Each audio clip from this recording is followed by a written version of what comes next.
Faut dégager maintenant.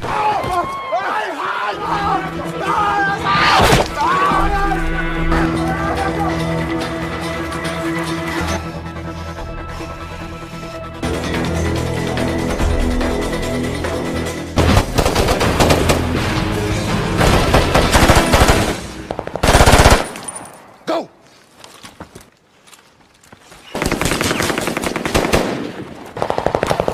Halo cuy, kembali lagi di channel Copy Paste, channel yang membahas seluruh alur cerita film kecuali film oho-oho ataupun film porno. Mari kita saksikan alur cerita filmnya. Berlatar di sebuah negara produsen opium terbesar dunia, cerita akan berfokus pada kelompok tim gabungan pasukan khusus negara Prancis yang sedang menuju wilayah Kosovo dalam sebuah misi penangkapan terhadap seseorang yang dianggap sebagai pelaku kejahatan perang.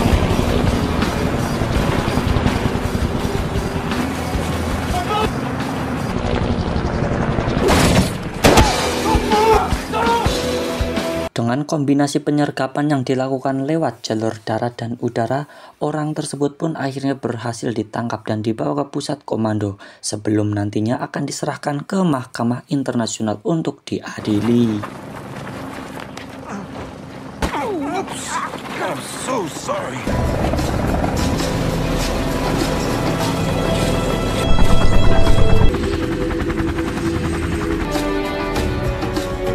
Dan inilah pasukan khusus.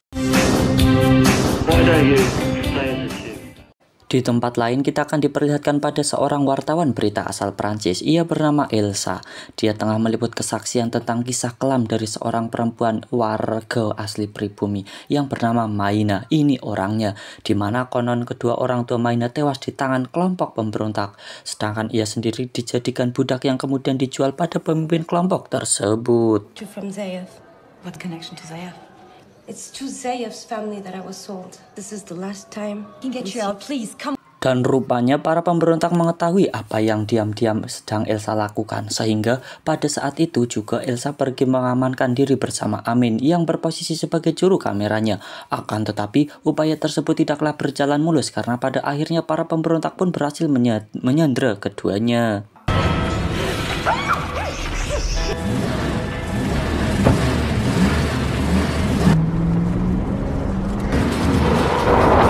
Your face.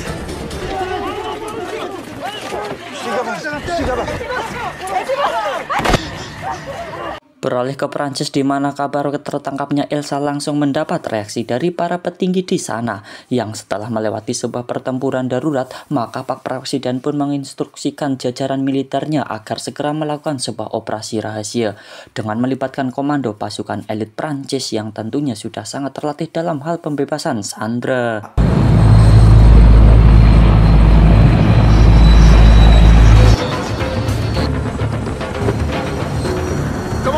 Komando pasukan khusus ini bernama Kopak, sementara pria ini merupakan salah satu anggotanya yang bernama Lukas, yang mana keduanya sempat diterbangkan ke Provinsi Wardak sebelum akhirnya dibawa sebuah helikopter menuju pangkalan militer Prancis yang terletak di perbatasan Afghanistan-Pakistan, bersamaan satu lagi personil lainnya yang bernama Ilyas yang memiliki kemampuan khusus sebagai penembak sarden.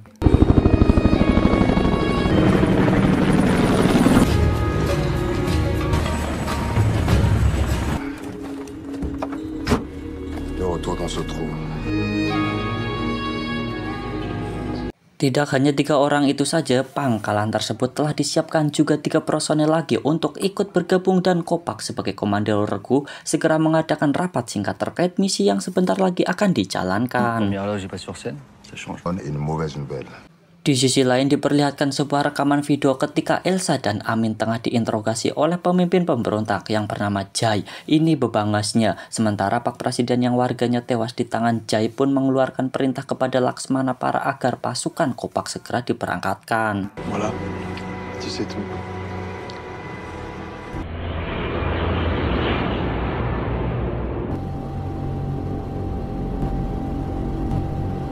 Comment tu dis? I love the job.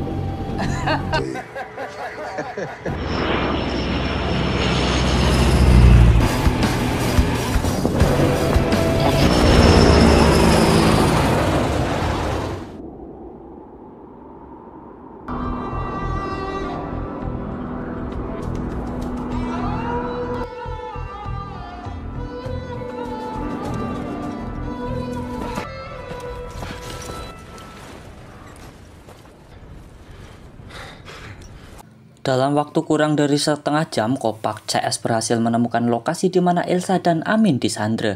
Dalam pantauan mereka terlihat beberapa orang termasuk Maina digiring untuk dieksekusi. Namun karena target mereka fokus pada pembebasan Elsa, maka dengan sangat terpaksa mereka pun harus membiarkan proses eksekusi itu berlangsung.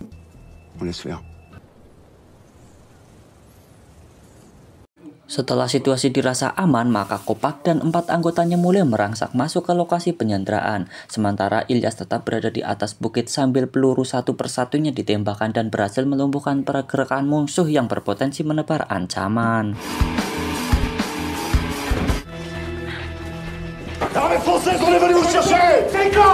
Elsa dan Amin digiring keluar dari ruangan penyekapan, namun di sisi lain Jaya baru tiba di lokasi tersebut, langsung mengerahkan pasukannya untuk sebuah penghadangan sehingga baku tembak pun tak dapat terhindarkan lagi.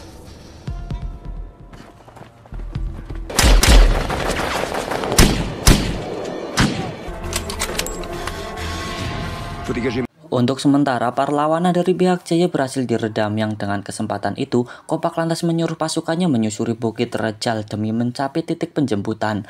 Namun, karena belakangan diketahui jika radio satelit mereka telah rusak, tertembak, jadi yang bisa mereka lakukan hanya mengirim kode darurat kepada Laksmana dan memberitahu jika posisi mereka belum mencapai titik yang dimaksud. On peut les contourner en passant par là. On arrivera jamais, je crois qu'ils ont déjà capté. Par devant avec Marius. Ok. Mereka baru menyadari bahwa ternyata Ilyas masih tertinggal di belakangan dan tengah menjadi bulan-bulanan pasukan. Tak ingin rekannya mati, maka mereka pun berserentak melakukan perlawanan sehingga Ilyas berhasil diselamatkan.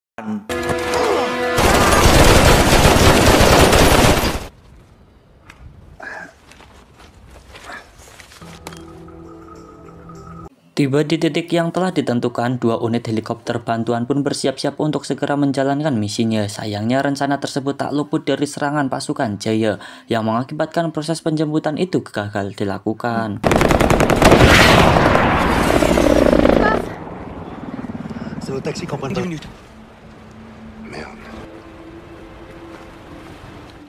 Di hari kedua, mereka kembali melanjutkan perjalanan tanpa disertai alat komunikasi yang dengan ini semakin kecil harapan mereka untuk bisa mendapatkan bantuan dari ancaman musuh, kecuali dengan cara mencapai satu titik wilayah yang sedikit lebih aman. Meski selain medan tempuh yang sangat jauh, mereka juga masih tetap waspada terhadap pasukan Jaya yang pastinya lebih menguasai medan tersebut.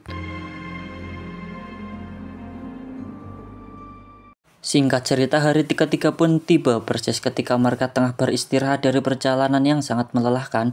Tiba-tiba Ilyas melihat pergerakan Jaya dan pasukannya tengah menghadang ke arah posisi mereka berada. Yang karena tak ada pilihan lain kecuali mereka harus terlibat pertempuran lebih brutal dari sebelumnya.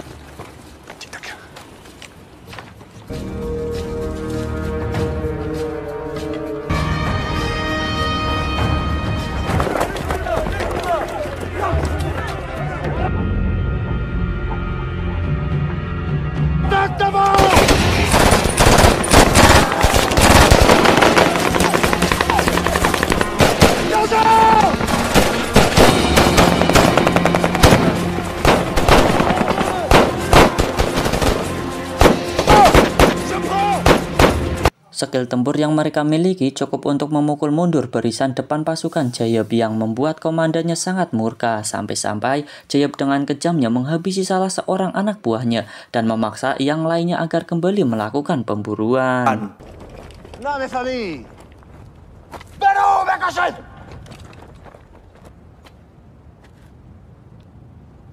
Atas penyesalan yang mulai timbul dari hati Laksmana, di hari keempat beliau bersama tim langsung melakukan penyisiran di area perbukitan sekitar lokasi tersebut, yang bagi Kopak dan kawan-kawan ibarat lembah neraka mengingat jumlah mereka jauh lebih sedikit, sehingga sangat mustahil bisa selamat di tengah kondisi mereka yang seperti ini. Quelqu'un peut m'expliquer ce qu'ils foutent en bas tous les deux là? Di sisi lain, ternyata Kopak CS menemukan sebuah kampung yang secara kebetulan warga di sana menyambut baik kedatangan mereka dengan sangat hangat. Namun dalam waktu singkat, suasana itu pun berubah menjadi tegang ketika salah satu personil harus meregang nyawa terkena bidikan sniper.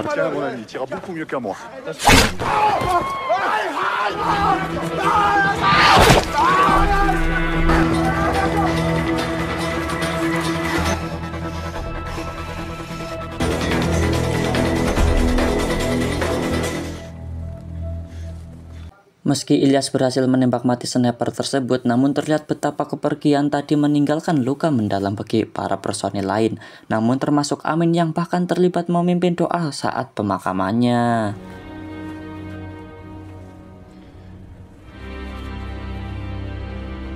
Esoknya mereka berpamitan kepada warga untuk kembali melanjutkan perjalanan, sementara di saat yang sama terlihat pasukan Jayab datang bergerombol yang terkenal kejam. Jaya pun langsung mengeksekusi ketua kampung tanpa rasa bersalah dan tanpa rasa kasihan sedikit pun.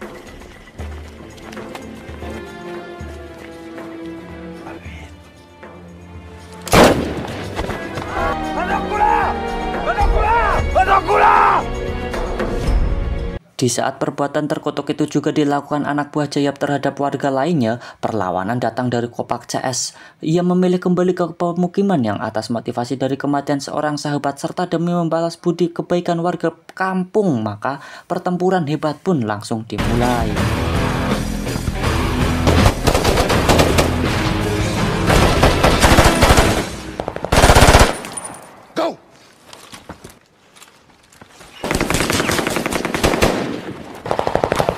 Tak bisa dipungkiri bahwa efek keterbatasan jumlah personil mulai dirasakan Kopak CS. Di samping faktor fisik yang semakin melemah, mereka dituntut untuk terus meladeni keberingasan musuh yang seakan tak pernah ada habisnya, di mana Amin pun menjadi orang kedua yang gugur dalam misi tersebut.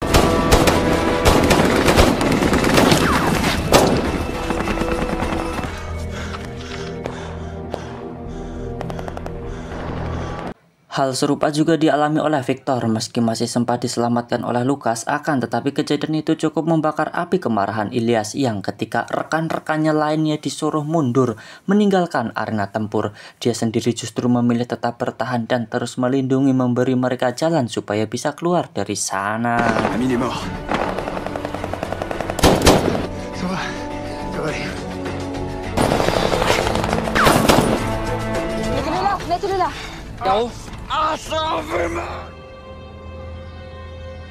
Tak cukup sampai situ saja, pengorbanan yang luar biasa pun diperlihatkan oleh Ilyas, di mana ia justru berlari ke arah yang berlawanan, karena hanya cara itu yang sejauh ini dapat ia lakukan demi menjauhkan pasukan Jayab dari Kopak dan kawan-kawannya. Di sisi lain, Kopak bersama tim telah berada pada ketinggian 390 meter di atas pegunungan yang karenanya mereka mulai merasa kedinginan. Seiring hujan salju yang terus berjatuhan, di samping mereka juga harus melakukan berbagai cara untuk tetap melindungi Victor. Meskipun nasib berkata lain bahwa ia harus menghembuskan nafas terakhirnya di sana.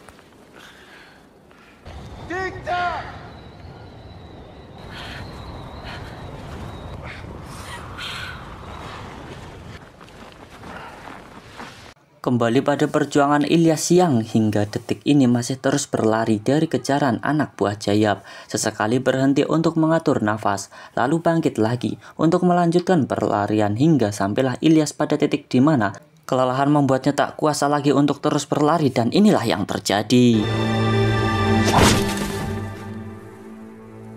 Di balik itu diperlihatkan usaha Kopak dan 3 orang lagi yang tersisa, termasuk Elsa yang karena saking ekstrimnya suhu di puncak pegunungan saat itu, sampai-sampai mereka harus bergiliran menggendongnya dengan satu harapan, yaitu mencapai titik aman di perbatasan Afghanistan yang jaraknya masih teramat sangat jauh.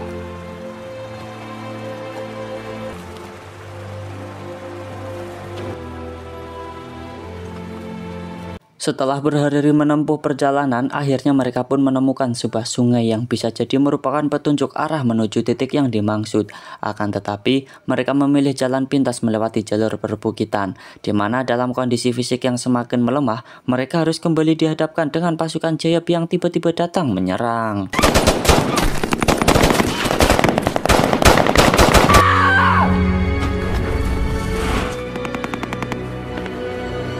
Dua orang termasuk Lukas tumbang dalam baku tembak tersebut, sedangkan Elsa yang sempat melarikan ke tebing bukit berhasil ditangkap oleh Jayab. Beruntung, Kopak yang sudah terlanjur marah berhasil memanfaatkan kelengahan si Jayab.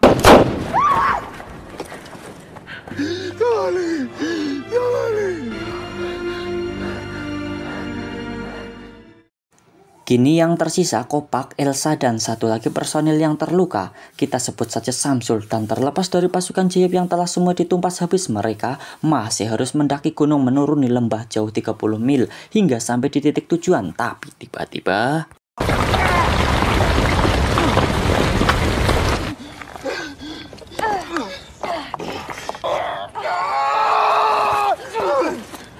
alhasil kondisi fisik kedua personil ini tak memungkinkan lagi untuk melanjutkan perjalanan, sehingga Kopak pun memberi Elsa kompas dan Samsul memberikannya pistol, yang dengan ini mereka memilih tetap menunggu di tempat tersebut, sedangkan Elsa disuruh pergi sendiri untuk mencari bantuan.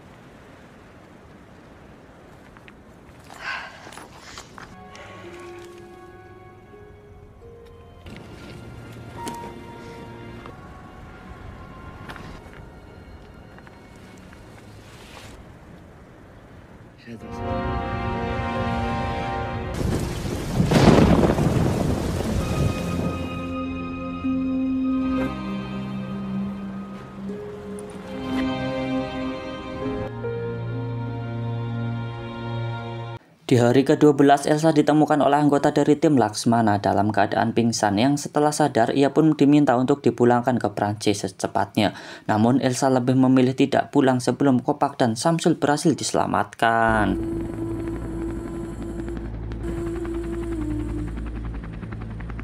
Di hari itu juga operasi penjemputan dipimpin Pak Laksana secara langsung, dan tanpa butuh waktu lama mereka pun sampai di tempat di mana Kopak dan Samsul nampak sangat terharu dan seolah tak percaya jika mereka akan mendapatkan syafaat setelah berhari-hari melewati drama yang sangat mengerikan. Tamat.